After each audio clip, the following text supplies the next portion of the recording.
My name is Vidita. I just started working at Mellow, and about a month ago, the founder of Mellow, Rohit, interviewed me. Today, I get to put him on the spot and actually interview him, and he's right beside me.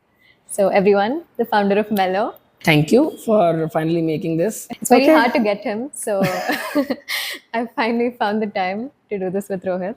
So, first question, I think everyone at Mellow wants to know what's the secret behind your beard? Because it's quite iconic. Well, see, this is a God's gift. Mm-hmm. I it has become my identity now, and because I've kept the same thing for almost like 5 years, 6 years probably, and I don't get hair on my beard, Oh, okay. so I don't have to trim, I don't have to shave. It's naturally God gifted. That's amazing. I actually thought you put in the effort every single day. No, I don't. And but I try to get it in shape. I really love my beard. It looks amazing. It's your identity. It's your visual identity. Okay, so to get started, I want to know why is this place called Mellow? Like, why the word Mellow? A lot of people have asked me this, but everyone is in rush to achieve. Like, I want to go there. I want to go there. I want to go there. And whenever they want to achieve something, if you keep running and if you don't just do what others are doing, right, uh, you're going to become one of them. Right? So you need to mellow Slow down down, a little mellow bit, down. right? It's not that you shouldn't go speed, but calm down. Right? Things take time. If you want to get a good product, you have to craft it, to make it, think over it, sleep over it, and that is when you find something tangible. Right? That's why I'm mellow down. But when I was naming this, somewhere I couldn't figure out. This was the whole story. One day, me and my first colleague were having a beer over a friend's place, and we were thinking about different names to be kept. And I wanted to actually keep all weird names. I think there was another name which I almost logged on. Fuck, I don't remember that. There's some term, okay, where these people are all weird shaped faces. They were entertainers on stage, and I actually wanted to keep that name. Almost, and then Leela's like, "What's wrong with you? Like, this is nowhere close to what you're doing." And then finally, I was like, "Fuck it, let's have over a beer. Let's relax now." And I had a fight with my friend that day. Yeah, and I actually went to her place. I said, "Look, you were wrong. Don't fuck around with me. You be over beer treat to me." So she called me. Then I went there, we were sitting. We were all struggling that day. We didn't even have an office, and we were just sitting around. In Tata Cha in Indranagar earlier. And then finished, we wrapped up and we went back to her place and we sat down and I was like, really play something mellow. I have to always say, play something mellow, play something mellow. Because I always like that, vibe of, keeping everything like a little slow down. And so me and Lily just looked at each other. I was like, did you find the name? I was like, okay. Then I realized, okay, why are we looking into that, or why is that it is more relatable to us? And but now I figure out that how do I really put this in? That was a eureka moment for me. But does it really go well? Does it really fix into everything?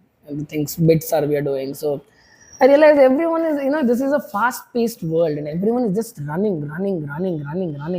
So sometimes you need to mellow down, calm down, uh, find what you really like, find what your passion for what you're doing, and that is when you'll attain little success, I believe.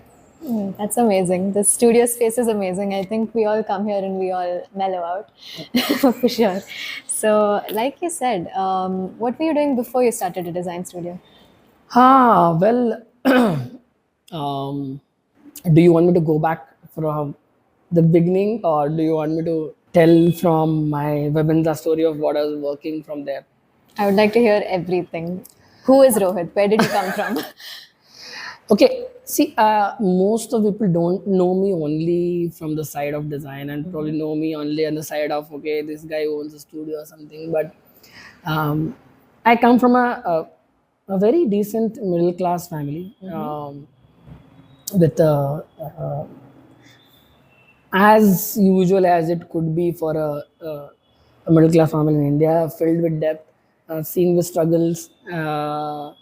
But my parents grew me up really well. My dad was quite chill.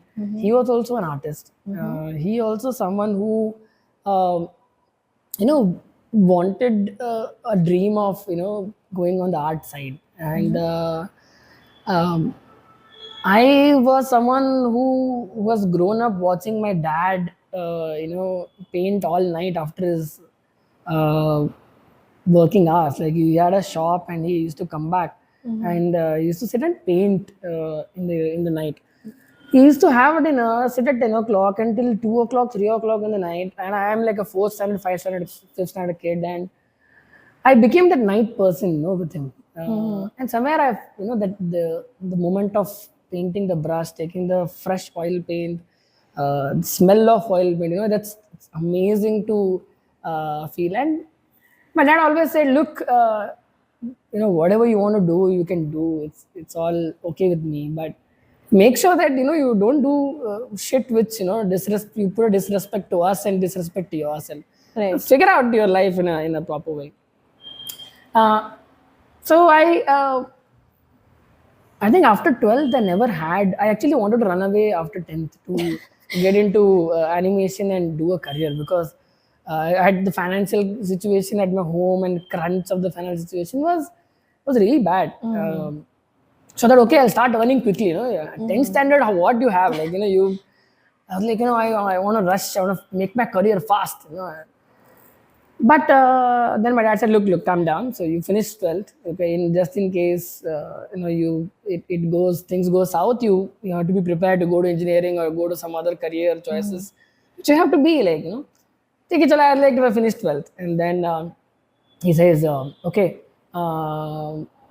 you're done your 12th. Before you get into animation, I will make you meet a few of my friends, who are all running advertising studios, and they are all directors and CEOs and creative directors. So I want to meet, and I am a 12th past kid, and I come out, not even I think I'm in 20s somewhere like you, and I come out and I sit over a table. My dad and his friends are all having beer around, and they say, okay, what do you want to do, and what you have, and what is the plan and everything. And then look, I really want to do animation, and I want to get my career. I want to set up my own studio, and I want to take this forward. That's what I'm thinking. Then my dad friend asked, look, this is all okay, like, but you cannot just jump on to animation without knowing what art is, what design is, and somehow manipulated me to get into an art college. Okay. And next day I see my admission is done in CKP, Chitrakala Parishad in Bangalore. Uh, 4 years, just flew by. I explored a lot. I loved art. I experimented with a lot of mediums. Charcoal was one of my favorite. I still do a lot of charcoal paintings. Experimented with installations. I got an award for painting the biggest flag in India. There's a Limca record for painting biggest flag in India. And during Anna Hazare time, we hand painted national flag of 450 feet, 150 feet. It's almost around like half football size ground. Wow. That got me into some confidence that okay, I love managing. I love working with team. I love working with. But as they say, art really can't make quick money for Right. you. So I somewhere had to leave art, although I was really good at art. I had to leave art, and I went into digital marketing. I worked in a digital marketing firm, and I was the junior most designer there. And out of some 25 people out there, I think I was the junior most. But I grasped everything around me. Like, and this is the age where Modi ji is just coming into power. Facebook is just coming into power. People didn't know what to make use of Facebook advertising. People didn't have much of subscribers still yet. But it was chaos. Like, digital marketing was chaos back then. Right. Everyone wanted it, right? But somewhere I felt, okay, there's everyone wants it, but no one is thinking about, bigger intent of what is brand, like, who you are as a brand. There are very handpicked few brands. I mean, if you have the power to reach to millions of people with zero amount of money on social media, and if you really do a good content, and if that goes viral, you're doing basically, you're putting it out at a zero cost. So what is the biggest story that you're telling to the brand, to your customers as a brand, right? That put me into thought of branding. And one day like this, I saw a interview series, and um, Sujata Keshavan, who was founder of Ray and Keshavan, spoke about NID. I was looking to people who could inspire me, who have grown through that way of, branding. And I applied on Mintra. I wanted to become UX designer. I got selected also. Oh. And there I was just exploring, like how you are doing right now. I'm just randomly exploring everywhere. Somewhere NID struck to me, like, like this is somewhere, what I could probably get into. This is something that I could, probably look into. And I thought, okay, I have some fond of photography. Why don't I get into, like, masters of photography? And I kept something else in my mind, and I went into doing photography as masters, but ended up realizing that in NID photography they teach like a thesis of visual imagery, like, how people interpret imagery, and how you do story creation with imagery. How do images really talk without text, or how do they talk with text? What happens in the context, right?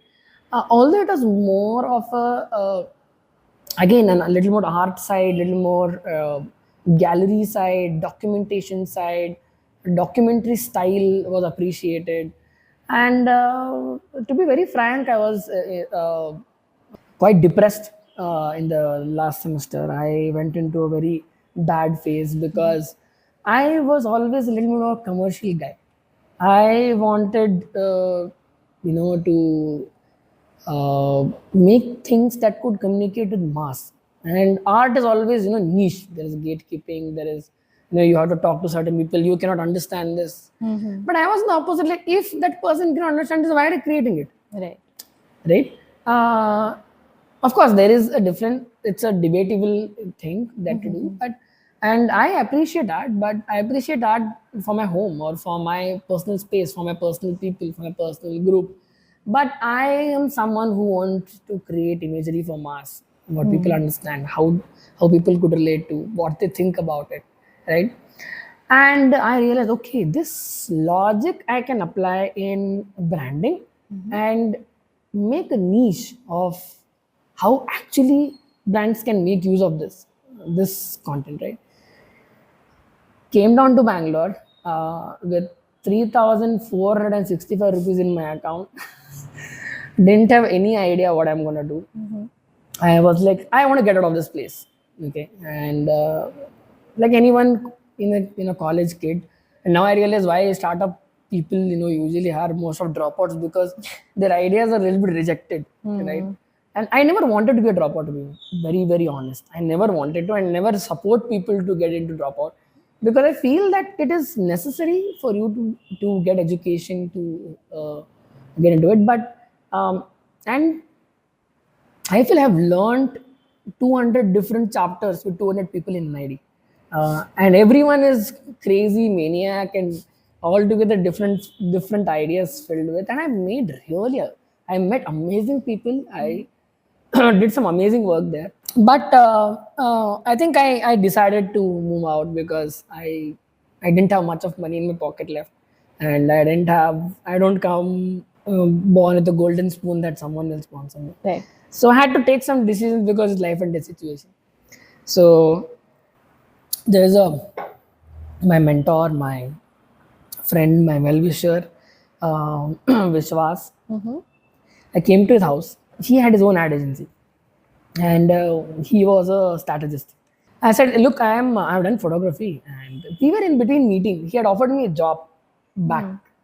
Some time back. He had offered me a job. And in between, then he came. He also got interested. I told him, I'm going to NID. I don't have money to pay for fees, and can you help me out with financial? I'll pay you back. And of course, he's a random person who has offered me a job, but somewhere I gave my random request to him before going to NID, and he said, "Look, I don't know you. I don't know anything, and I randomly cannot come and give you 2 lakh rupees." So sweet guy, he was honest and he said no. And after 1 year, he pings me, "Hey, what are you doing?" I was like, "I'm in NID already." I was like, "Oh, you got?" I was like, "Yeah, I got." Then he came from ARP elections and he came down to the NID. He understood what I am doing. And I said, "Look, I want to do short films. I want to do it for free. I just wanted to, put money into this and I'll be able to do it." Like, come down. Uh, I went into his place. I stayed at his place, and he offered me the first job. He's like, "Look, I'm doing something for this real estate company, and I want you to think about something." Okay, I got into that. I started my first project. I made something with conduct wings. We didn't have Google smartphone back then, and this company, a real estate company, launched something called as Next Homes, and which could, like, they had made an app, and you just turn on things with phone and lights up home.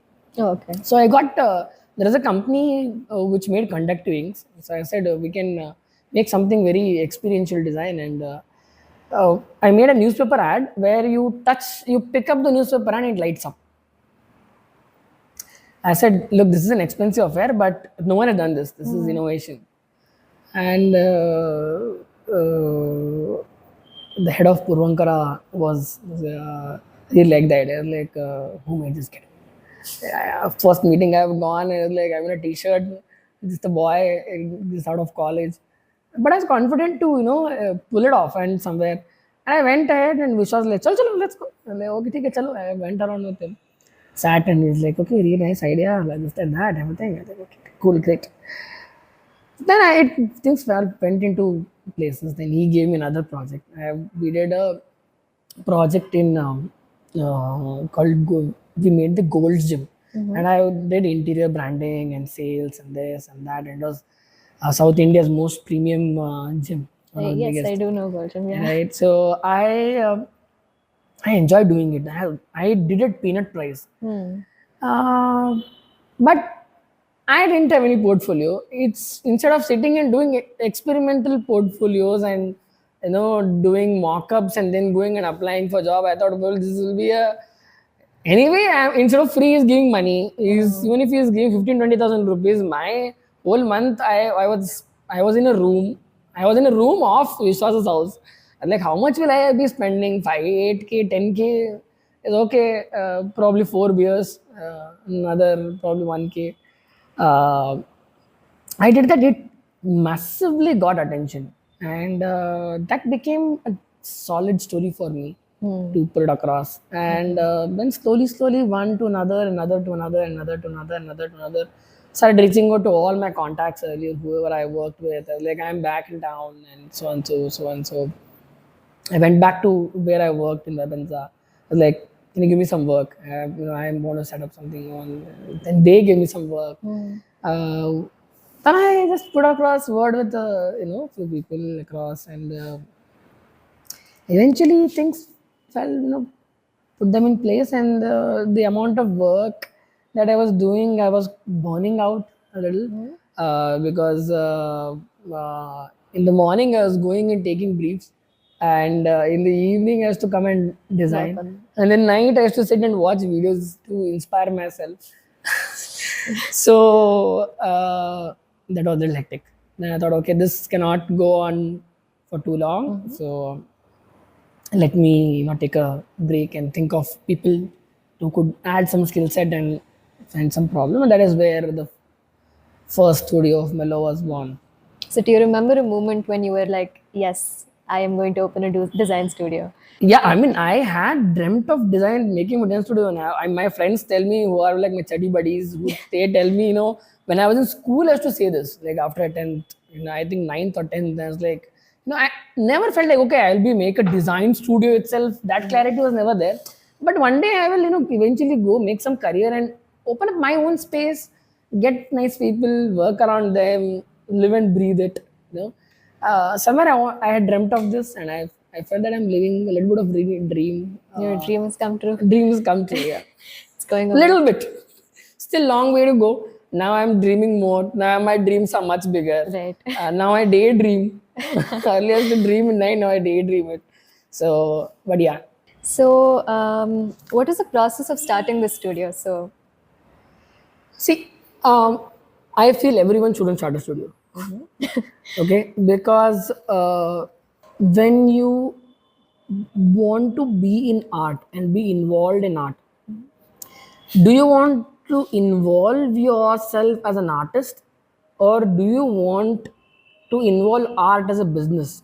Is the question. right. If you're a businessman, if you have a business mindset and you think that there is something that is gap and I can fill it and I have skill sets to do it and have courage to do it, irrespective of how many people break my courage, that is when you start a studio.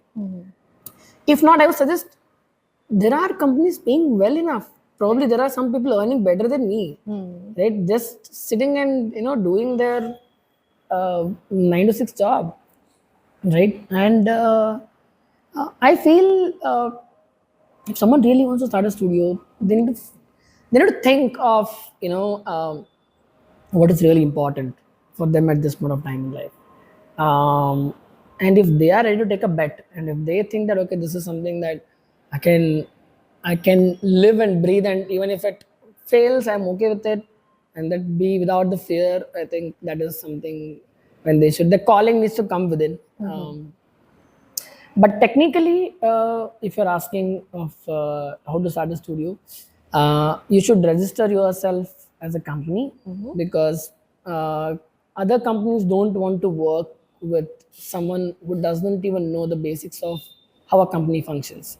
They will not take you serious, right? Until unless you send that estimate Right. instead of a WhatsApp message, until unless you mail them saying that okay, it was a good conversation, here is the scope of work and here is the quotation for it. They won't take you serious. So you start being, if you want to become a company of 10 people with a serious mindset, you act as one. Even if you don't have 10 people, you're 2 people, act as you have 10 people, Right. right? And I don't believe in fake it till you make it. It doesn't work in today's generation. Um, be equally professional, be transparent, and say that we are looking for more people. We can do this. Show your capabilities, paint that picture, give a dream to the customer. And I think they are also experimenting. They're also looking for new people. They are looking fresh ideas. Everyone is looking for fresh ideas, fresh people, right? Yeah.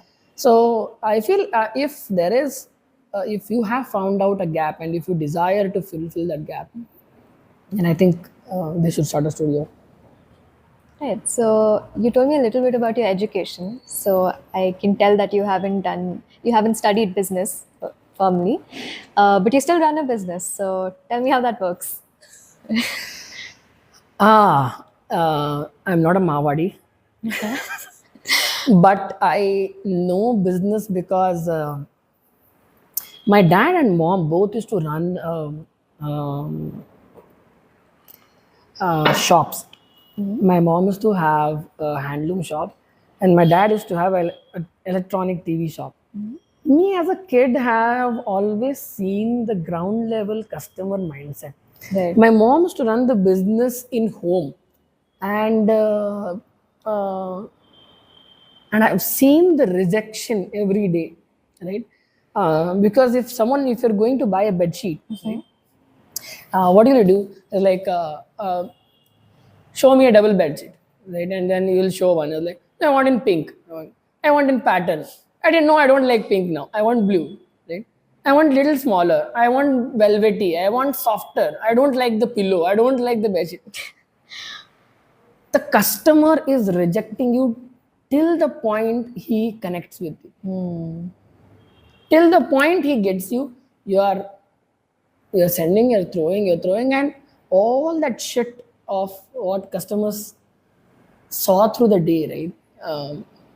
In the end, in the night, we used to, after studies, after our education, sit and do homework and everything. Night from 9 to 10 p.m. We used to all help mom. Me and my sisters to help mom to fold the clothes. Now, if I think of it psychological, that shit of all that collected, I think that rejection, right? It has absorbed inside, and I have to always observe my mom is how she's dealing. How's my dad dealing? What will he tell to sell it? How will he push it? How is he transparent? How is he saying that, okay, what it is, right? My dad dealt in a different way, my mom dealt in a different way. And um, the lot of art side, I think, came from my dad, and a lot of business side came from my mom. She always did a profitable business from day one. At 23, 24 years, she still runs a shop. She's a very, I would say, a solopreneur sitting out in Harvard. And that's in her lane. She lives and breathes it every day, right? She could have become a housewife, and she could have been, but she didn't.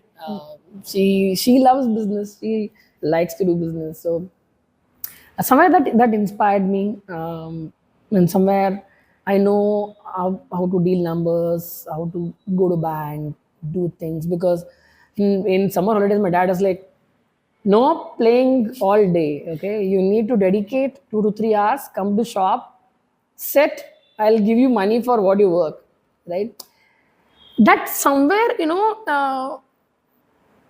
gave me a sense of tangible things. You cannot just bullshit around and sell things. You need some. There has to be some practicality when you're doing business. How much is the profitability? How much will it go? What is the cost of transportation? How much will I pay a labor? What is my total? Right? My dad used to write it every month. Okay, this much is my sales we did. This much was the income, and this much is the final outcome, and this is what I'm getting. Because of that has come embedded in me. Probably they didn't do the business at this scale what I'm doing right now. Probably the revenue was not in crores, but the logic is same. I believe in profitable business. We are bootstrapped from day one, and I believe that business has to bring in certain sense of profitability. I don't disagree with taking investors' money, or no, we don't have to do something of those around. But my style of business is to have that sense of freedom. I should know, what I'm selling to customers. I cannot just, faff around and, sell something which is non-tangible. That knowledge of tangibility is what I think I learned with my dad and mom, and being on ground with customers. Right? Yeah, probably. I could have. How could I be? I can imagine if I was an MBA guy. So it actually looks like you've had the best of both worlds. So no wonder Mello's Probably. doing so well. But again, your company is called Mellow Designs. So I just want to ask, how much time do you actually get to design as the boss of Mellow Designs right now? See, I have a counter question for you on that. Who is a designer? Um, Someone creative, someone who understands their target audience, someone who works on creatives. That is a visual designer. Right? He or she is a visual designer. Designer for me is someone who can solve the problem, right, with design process. A process which could identify what is the problem, a process which could let you know where you stand and where others stand, a process which could understand or break down the steps of problem. And if you are able to solve that problem, then you are a designer, right? If someone somewhere would have thought, okay, everyone is drinking in mud pots, why don't I think of something else? And someone would have designed this ceramic pot, right? And we didn't have these years to pots earlier, or to drink water. We used to drink water like this. Someone felt, okay, it's comfortable to hold like this and drink. Hmm. Then he became a designer. Now we polish it and say lifestyle accessories design, right? Or furniture design. I'm a furniture design student, I'm an exhibition design student, I'm an apparel design student. You are solving a design problem related to a certain industry or a field, right? I have somewhere become brand designer. To become a brand, there are thousand problems which I can go on from morning till evening, right? How do I solve this problem? Right? And there are some people who have become marketing designers who are solving all the problems of marketing. But I see myself as doing multiple things, looking at a bigger direction of uh, how to create a brand, how to create a sense of story, how do you can create a sense of relatability, how do you create a certain sense of um, how a brand should feel or talk, is what I look at. So for me, I am still a designer, uh, but to solve that bigger problem of making a great brand, I think I now work with the team and design the solution for the brands. Right. Okay. So I don't sit and design in Photoshop or Illustrator or After Effects anymore. I think my team is doing fantastic job at it. Yes. But I think I like to work with them and tell them, look, this is the bigger problem. Like, don't get lost in that, right? Right. And as I told you on day one, right? Don't reinvent the wheel. Right. Sometimes the wheel has been there for ages and ages and ages. There's a reason why it is in a round shape, right? So don't try to reinvent the wheel every time. Of course, if you feel that, okay, here is something that, a different kind of wheel required. And you feel I want it in metal, I want it in plastic, I want it in a ball shape, go on. Think about that. But if you have to really question, why is this wheel round, then you might tend to take a lot of time to reinvent that. But the problem in front of you is to make a better wheel. Understand what is already there. People have spent years and ages to solve that problem and make it into a certain shape and certain material. Understand that and make a better wheel. And people will appreciate you and you can contribute something to future. Right. That makes sense. So let's talk about your team, the one I'm part of now. So how exactly did you hire your first employee actually? I see. I come from a school called Pawan School. Okay, Okay. and Pawan Sali, or in Kannada, is a Pawan Sali. Pawan Sali is like my principal didn't know how to talk English.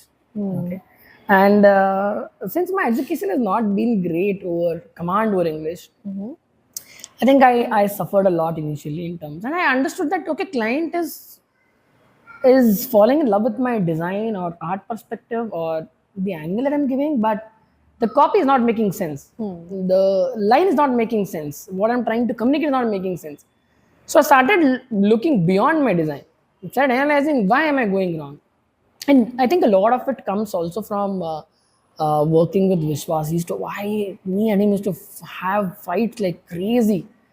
And then I realized, okay, this I need to really solve this problem of copy.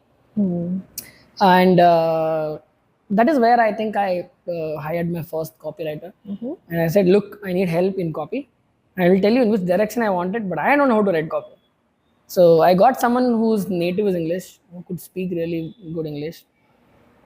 And I think that helped me in terms of pitching, making presentations, polishing the creatives, communicating them. And yeah, I think that was something where I started, and then eventually I got into video editor and graphic designer and so forth. 25 people now.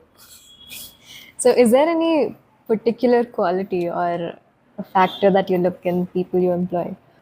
Hunger. Hunger is very important. Dedication is very important. Success or failure is, I think, a little subjective. Some person can do great at job. Some people can do very basic at job.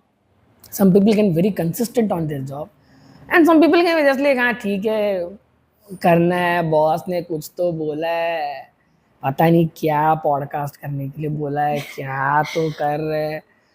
The attitude towards work, right? Some people live and breathe work. I live and breathe work, right? Some people feel it's a burden. Oh, tomorrow I have to get up and go to office. Yeah. The shift in the attitude is required. Like you, I believe in work-life balance. I don't usually make people sit for long hours, and that age is gone. And when I was a designer, I used to start my day at 10, and if I don't come at 10, my boss used to blast me. Like, everyone here has gone late, okay? You also need to come on time. Okay, and I used to go in the night at 9:30, 10 o'clock, 10:30, 11 o'clock. I was just in office. We are not living in that age because the world has grown, automation has come in, things are in place, work-life balance is important, mental peace awareness is there. People are doing a lot more things. I don't expect that, but in the time you're doing, do something that where you put your focus, where you put your whole and soul, and pick up jobs which can really interest you. Okay, 5,000, 10,000 rupees plus or minus is not gonna really make a lot of difference, right? It can.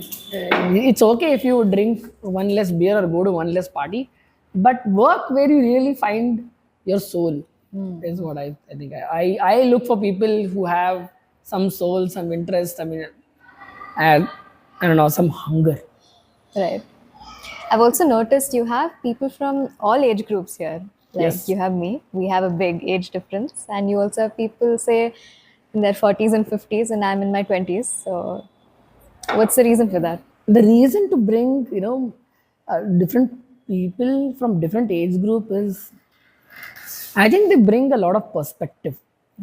See, half of India today is under 30, right?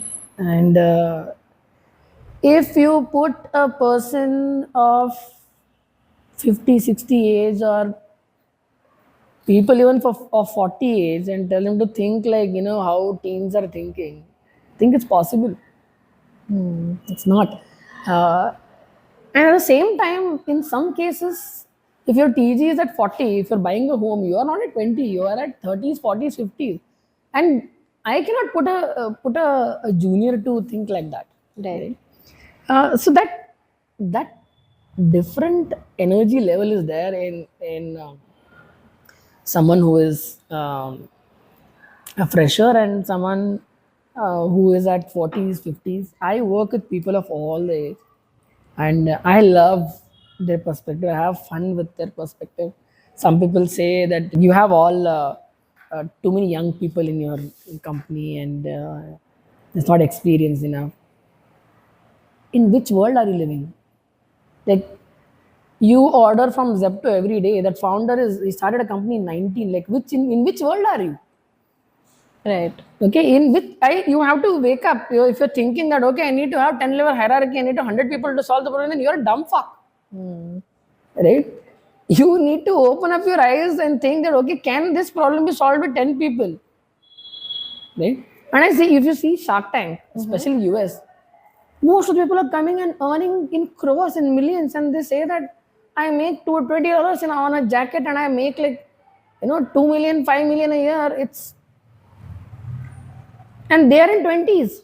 Right. How are they doing it? Single person company. They're just sourcing from somewhere, giving somewhere. Smart. You have to be smart.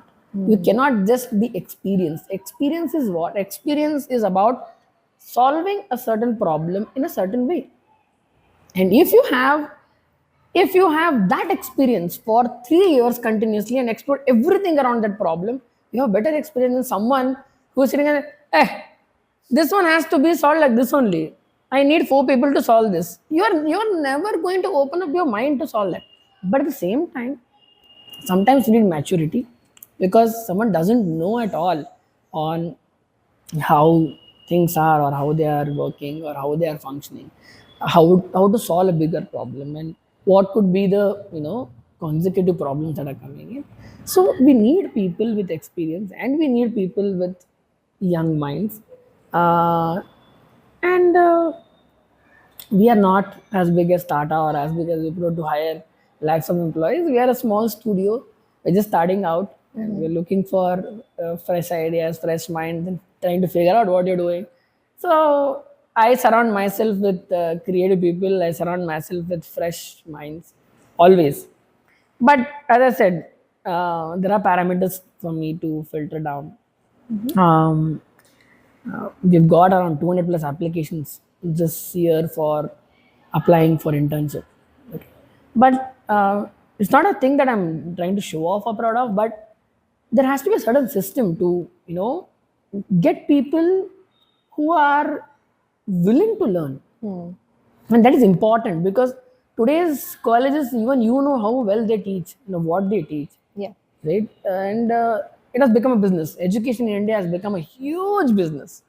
So it's not in that manner when it has become business and you're not getting practical education. I think it's a responsibility of people in the business to educate people what is business, how it is done, what it is done, what are the practical problems, ground level, so that they understand, they know what it is. And I am always a believer of fluid dynamics. You probably someone has entered as an intern in my company, and gone into business development, then gone into HR, then gone into operations.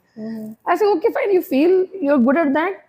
Okay, these are the set of tasks you need to do. Okay, if you're good at that, I'll be giving you 2 3 months figuring out. If you're good at it, fine, go ahead. That mindset is needed. That okay, we will you open to okay, fine, do it. This so and so, so and so. But at the same time, parameters are required for it. So, as the boss of Mellow Designs, I have noticed that all the approvals go through you.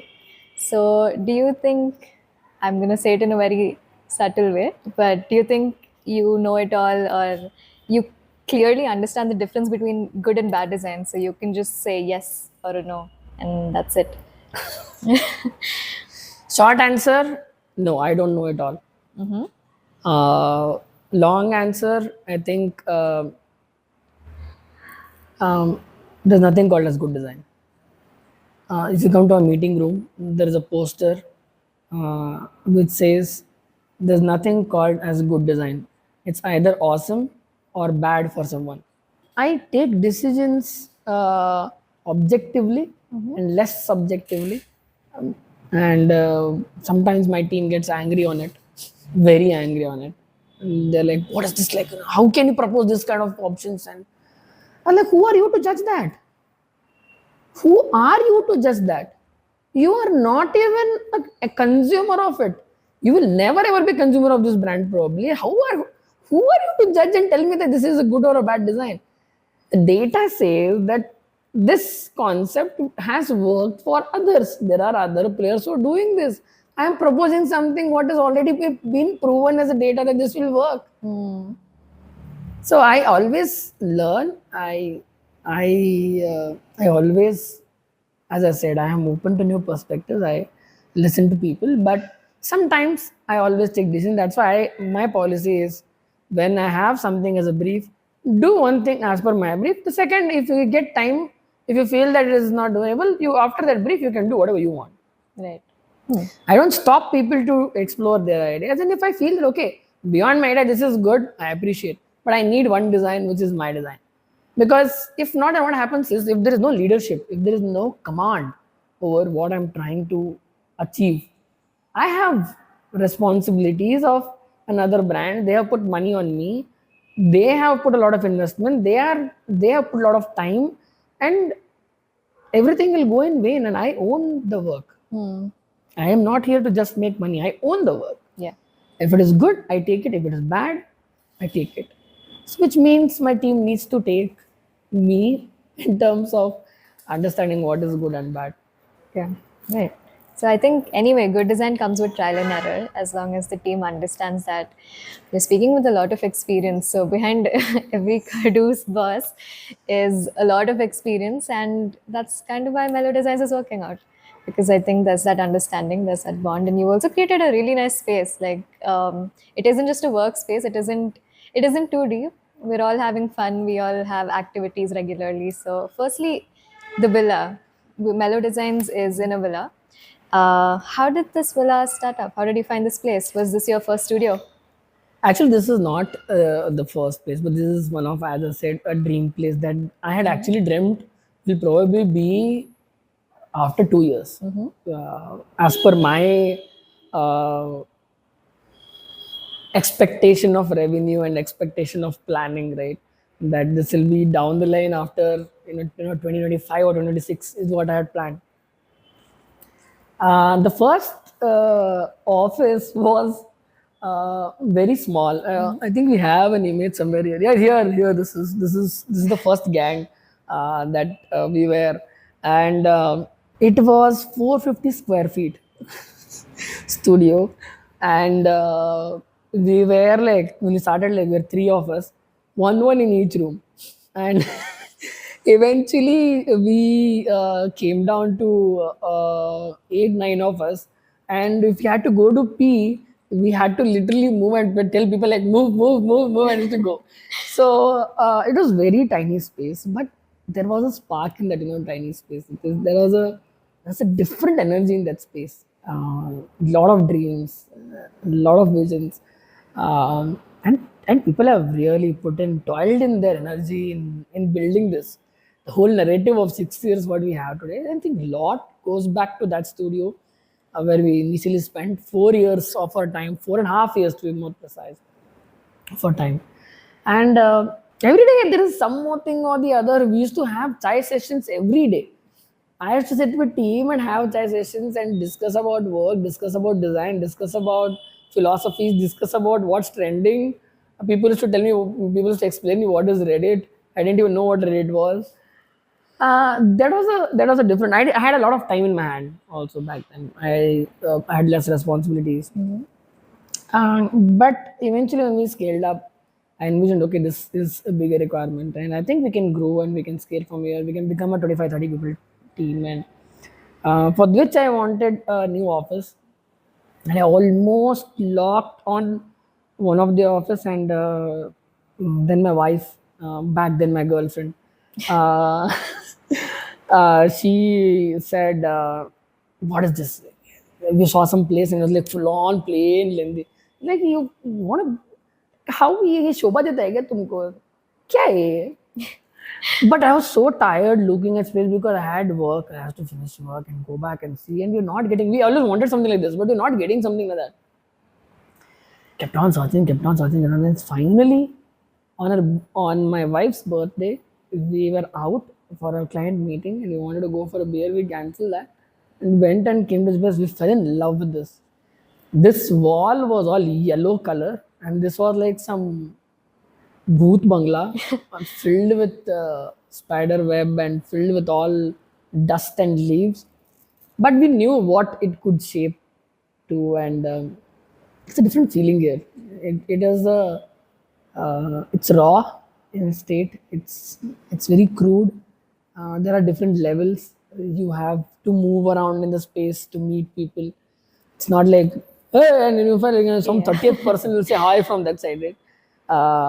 That somewhere, yeah, I feel really caught our attention, and I love that feeling of oldness. No ceiling is straight here. Yeah. So it's a lot of natural light, and people can smoke around outside, sit outside, swing around in the jhula, sit in the outside, and have food. And food has been a big component of our culture from day one when we started till today. We always have food. Reason being, I think, see, for a work productivity, right? If the food is not given right to your body doesn't function. If you eat too spicy, your body doesn't function well. If you don't eat too spicy, it doesn't function well. If you eat too much of soda in your food, and then you feel burpy, you don't feel like working, your ideas don't come in, you feel heavy on your stomach. So that all of it, boils down to somewhere on having good health, good food, good work. That is what I expect from people. That is why this space is built around like that. So I was actually stalking Mellow's Instagram the other day, and I saw you and your wife actually paint the walls and kind of build this place. So you quite literally built it from scratch, and I love what you've done with this space. But leaving all the happy parts, every startup has its own challenges, right? So can you tell me some of your challenges, or what were the obstacles that came in your way? Um, when we want to build a team, we need uh, people who are good problem solvers and who gel along with a certain vibe, connect with each other. Um, Searching for good talent is one challenge, because if we have to just in a template like your work is to only think this much and move around, a big organization can do it, but a studio is too passionate about doing things is a little difficult. And the challenge also has been is I am not someone who has known to build sales team, or someone with an experience of 10 15 years in industry and knows how it works, right? So it takes a lot of time to figure out things sometimes, that how will this happen, what will this work or not, whether this will work out or not. That ends up making something new because I don't know, right? But at the same time, it takes a lot of time, in terms of making decision that whether this is right or wrong. As every other company, the challenges of scaling and challenges of hiring people and everything is definitely a challenge, but mainly I feel for even for us, the challenge was to build that culture where everyone can really work in the way I am looking at or why I'm envisioning, because I care a lot about culture. I care a lot about having right people with right mindset working. That I think is we spend way too much time in searching people, which if you cut down, probably we can make more money. But it is a challenge for sure. Right. Okay. Well, I actually, whatever it is, the work culture here is amazing. We actually have, I think, every alternate Thursdays we have game nights, and then there are Yes, occasional parties, and it's also 6 years of Mellow. Congratulations to thank that. you. And we have something very exciting, Mellow Day coming up. Anything you'd like to say about that? Well, it's 6 years passed. When I started this, I took a fluke. Anyway, I don't have anything to earn. So anyway, I don't have anything to lose. So let me give it a year and see if I'm able to earn equally, if I'm able to do that much out of my job. I earned pretty well in my first year. So I thought, okay, this is something that I can do. And the kind of trust that brands have put in me and the kind of work that the team has brought in, the kind of trust the team has brought in me, sometimes very overwhelming for me. I get attached with people very much. That's a weakness of me. Lot of people have told me don't do that. You are an entrepreneur. You cannot depend on people. You cannot work with trust. 6 years gone, I still trust people. I still somewhere have I work with trust. But um, I think I have now uh, made few lines for myself in terms of bringing certain core values to the company, bringing certain.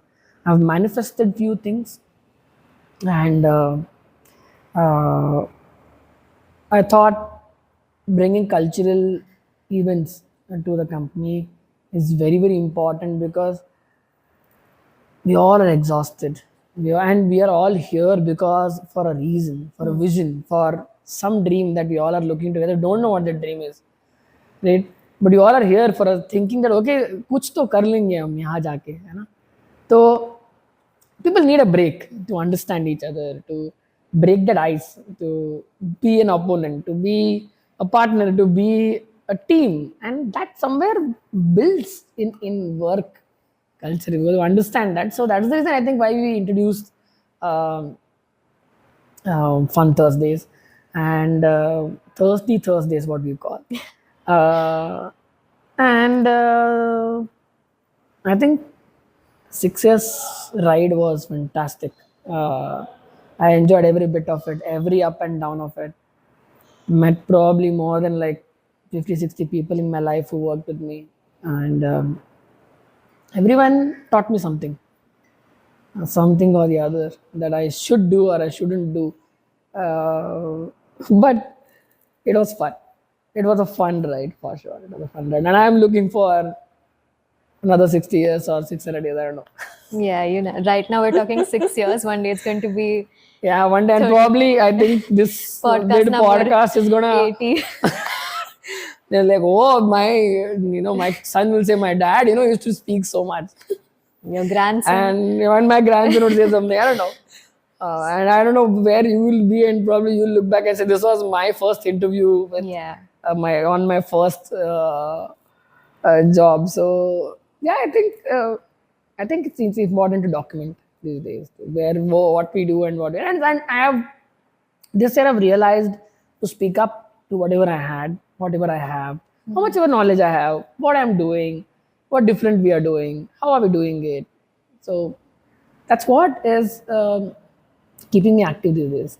So I think I know enough about Mellow's work culture now. I want to understand Rohit as a person. And let's understand why Rohit's so busy and what's Rohit's personal work culture like. Rohit is a work addict. Rohit is a work addict. I think a lot of people have told me I am a work addict. Like I think I'll go mad if I am kept somewhere without work, and that will be the greatest punishment for me to not do To anything not and work. sit. But I think in very recent days, my wife has been scolding me, like, just relax a little bit, give a little break, give some personal time for yourself, for family, uh, for the relation. So I'm I'm mellowing down even further now, and my perspective towards life has changed a little bit. I prioritize time very much now. I'm trying my best to put things on time, even if I am not there. The work shouldn't get stuck. Putting systems in place. I'm a very process oriented person. I don't like randomly, just sending briefs on WhatsApp and saying I'd get this done. Huh. I'm not person who's like sending a Word doc and saying that okay, this is you guys deal with it however you want. India as a nation is very unorganized and chaotic, and people love chaos here. You look at the people on the road, there's no road which has like clear footpath. If there's a footpath, there will be some khadda, or there'll be some store, there'll be panwala, there'll be someone selling something. So you cannot walk straight. You have to go, then I can left, then I can right, then I can left, then I can right, then I can left, then I in that kind of a mindset where you are every day. I think it's very important that we bring in certain order, and even as a small company, I think um, me personally, I believe in processes. I believe that process brings discipline to productivity, right? And productivity brings with to great creativity. If you are not disciplined, if you have like 5 days to complete a task and you're sleeping on it for 4 days and then doing something on fifth day, that is not a great work. You have to deal with discipline. Okay, first 3 days I'm gonna think. Second day, the fourth day I'm gonna probably flesh out what it is, and fifth day I'm gonna do it. Um, that is what has been my mindset of lately. I work with people whom I enjoy working.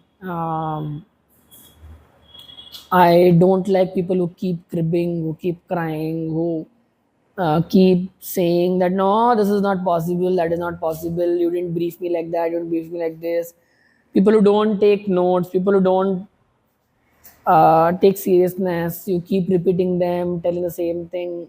I cannot tolerate people of that sense. It really, I'm not saying we don't have people like that in our company, but I cannot work with them directly. Everywhere there are people of different kinds, and but I like to work with people who have a vision, people who have a long term vision rather than instant gratification, people who see things in the core and not on surface. Um, I really respect people who put in a lot of effort, even if they're not 100% creative. If they're doing 90%, 80%, but doing it, trying hard to do it, I give two, three, four chances to them. But we have, it's when you are working, especially, it's like a team of football, right? You have to pass the ball. Your job is to defend and move the ball to center. Center person has to move ball to striker, and striker has to goal it. If you don't pass the ball from center to striker and try to go and do the goal, eventually everyone will know that goal is not happening because center is not passing to the striker. Right. So the team and your role, what you're doing, has that you need to keep everyone aligned. That okay, this is the strategy. You're gonna play in 4-3-4, and you're gonna have something like this, and this is how we'll go. That coordination, that sense of passing is required. And if I see since I am the boss and I wouldn't say I'm a boss. I would rather say I'm a lead. Um, Boss is a very negative positioning for me. So, a leader, I would say, who has to take a decision. I believe I'm a leader. I have to take certain decisions, whether it is right or wrong. I have to take it. Someone has to take it. Right. As a leader, I believe that you have to take a decision of either taking your team to win or not win. And if you remove the striker who's not scoring, it's gonna go on the coach, and people are gonna say that he put the man out. But I put the man out because he's not scoring.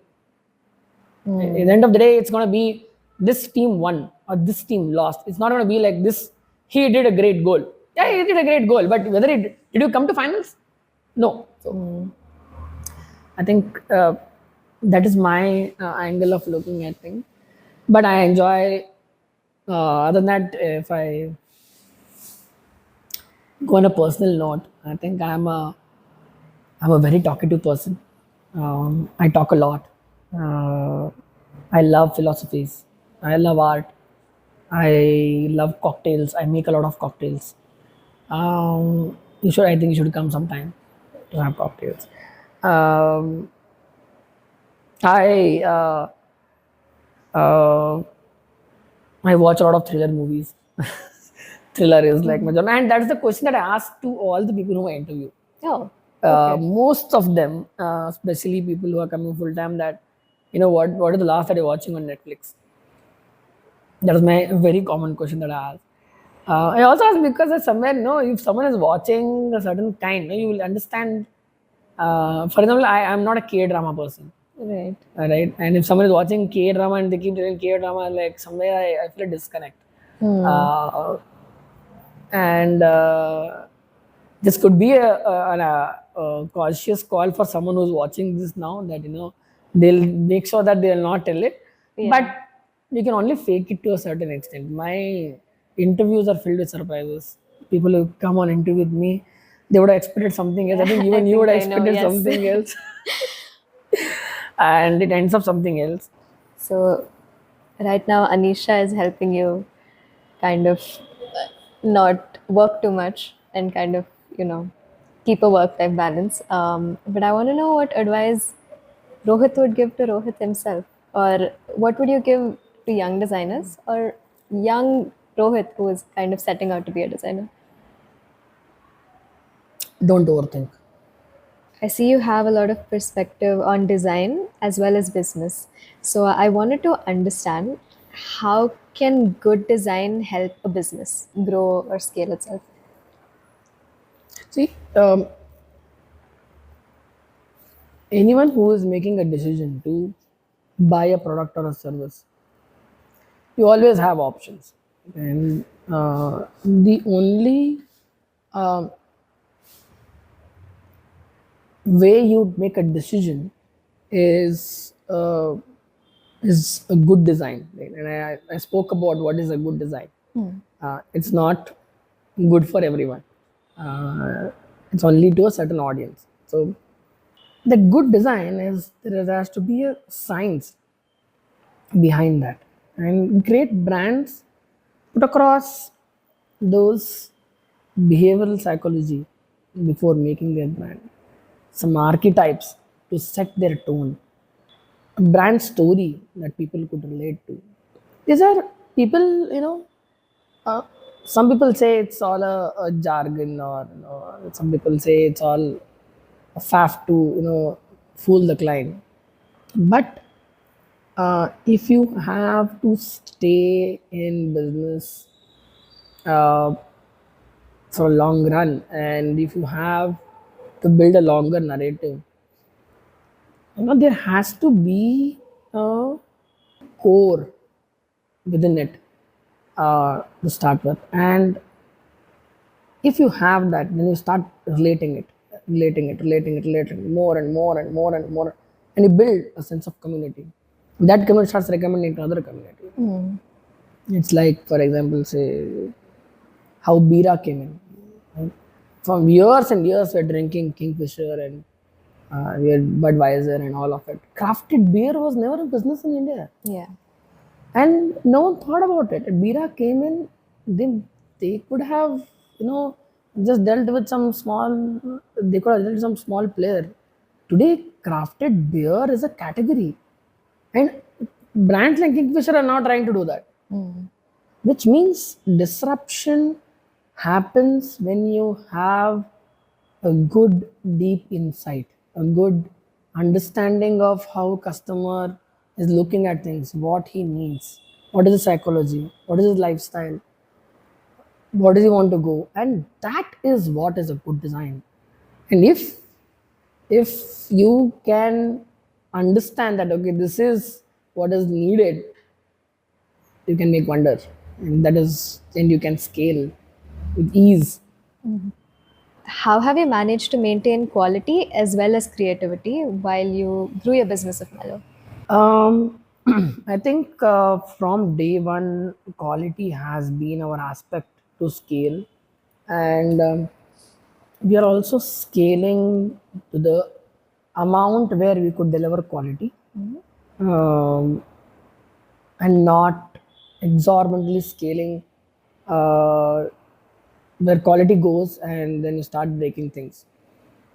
And you have put certain processes in place, systems in place, task management tools, automations, everything, so that it could maintain a certain discipline in terms of delivery. How it is, what it is, how it should be, and everything. And that is what has been helping us grow sustainably and grow organically. And another important thing is, I come from a design background, so I understand whether this is good or bad, or whether this is right or wrong for this. And so it's not end of the day, okay, am I delivering on time or not? That's not the only factor. Am I delivering good product on time or not is a factor, right? So yeah, I think we have reached to that stage where limited supply is also a niche, is what I feel right now. And a lot of brands are actually doing it, and I think we are also one of the brand who's doing it. That there is only a certain supply or a certain amount that you will get, and if you want that, you also have to wait for it, right? Only then you get it, right? If not, then yeah, a generic product and everyone is giving, go and take it. Your website shows all your works and all your wins. I want to know, are there any losses? And I fail every day. okay. I think every day I fail. To the most wins that people see out there, I fail every day. I fail in some or the other small thing. Like, okay, I thought this is the perfect day. I think I've still not got it yet. Uh, but I don't fail twice. I fail once, I learn from it, uh, and I make sure that I don't fail it again. If the failure is something that I don't know, and I'm again failing for something else, again for something else. But I think that's the way of life for me now. That I fail, I learn, I succeed. I fail, I learn, I succeed. I fail, I learn, I succeed. Uh, Can you give me some examples? um, when I just started, I was in full on energy. Mm-hmm. I'll do everything. I'll do design. I'll do tech. I'll do social media marketing. I'll do this, that.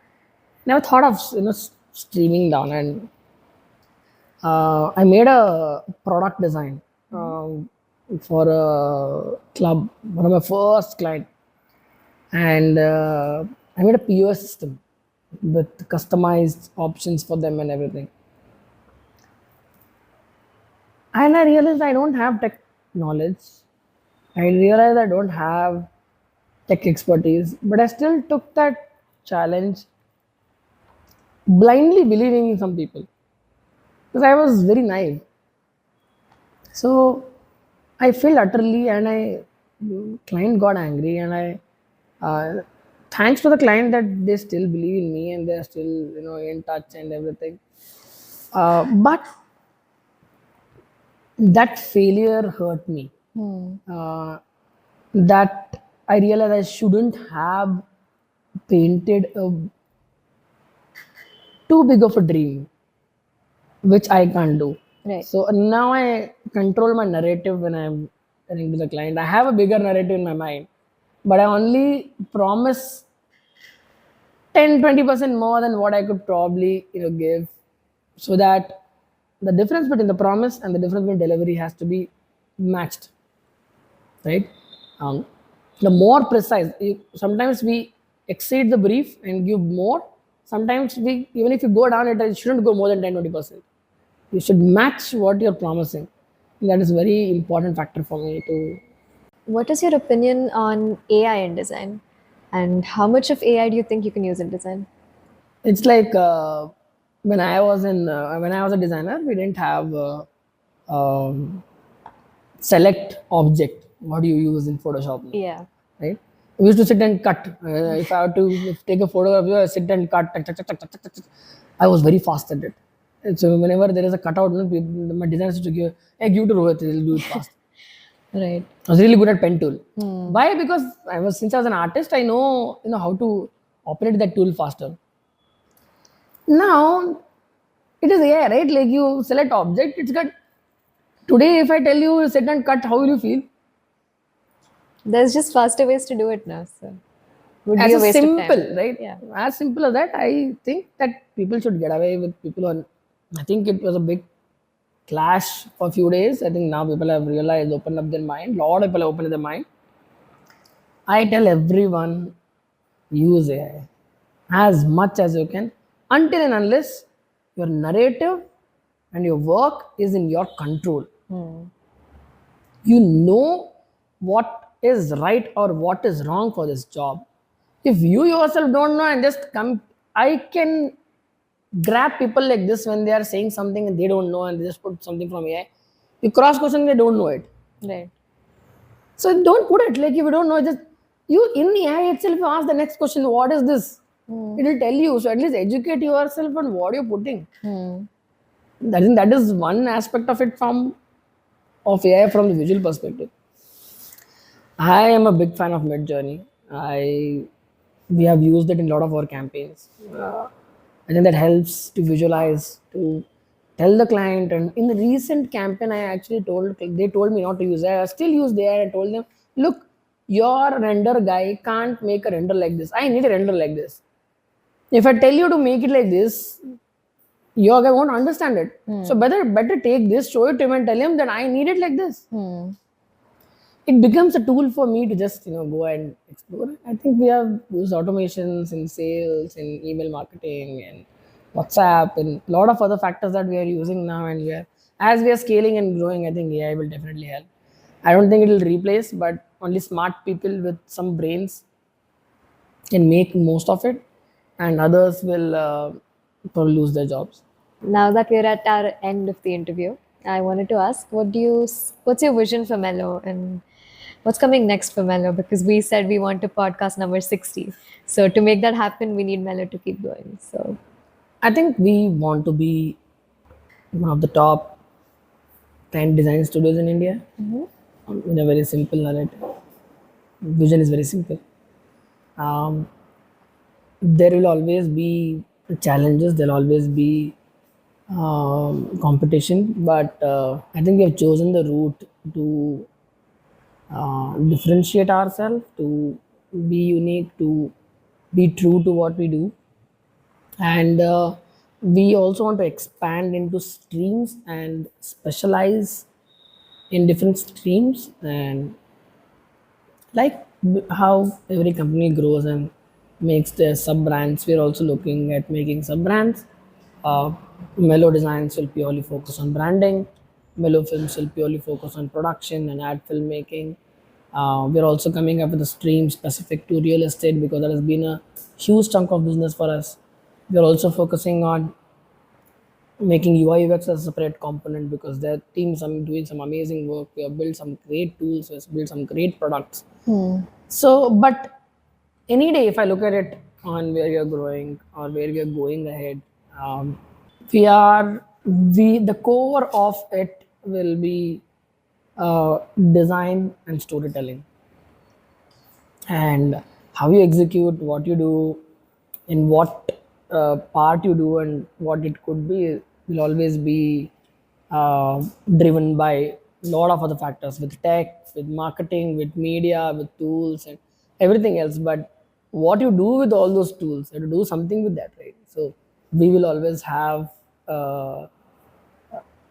I think it'll always be, as we say, the brains behind great brands. okay, so we're at the end of our interview, and it's been amazing hearing your journey, especially being a design aspirant. It's very inspiring, and I'm so proud of you. I'm so proud of where I Thank you. am, and I Thank love the you. space here.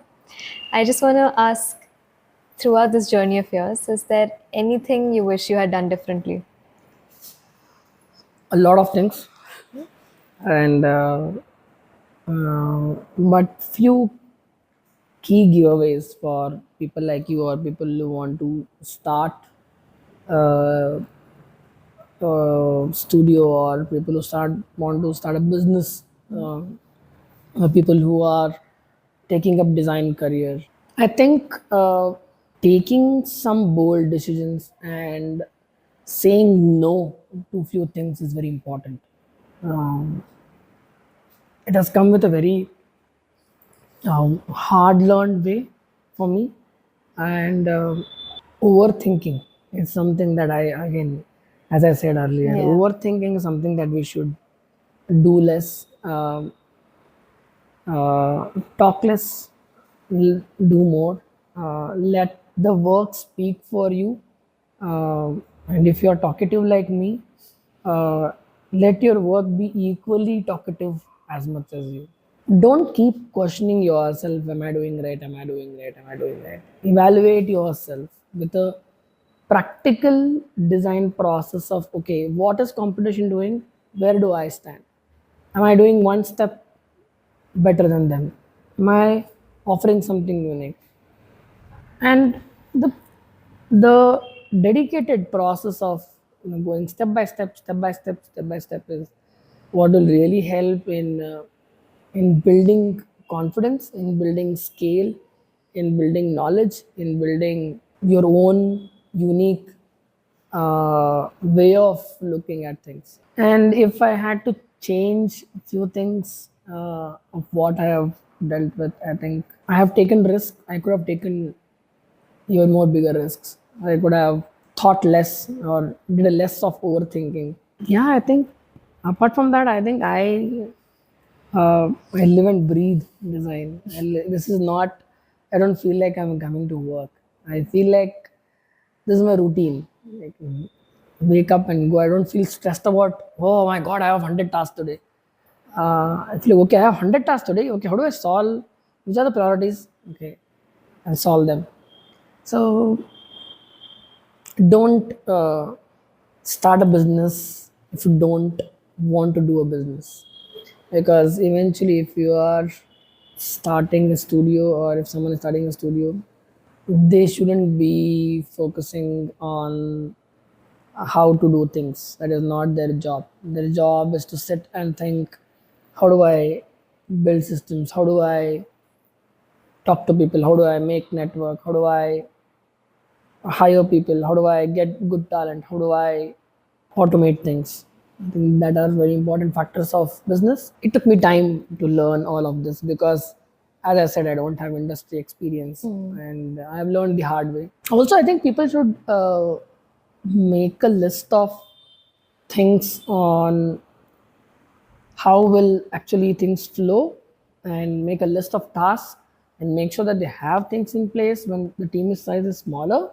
Because once, if you don't have have a system of, if there are 100 tasks, like, okay, I have this to be done, then it needs, okay, I need to first record a brief, send it to someone has to read it, someone then need to analyze it.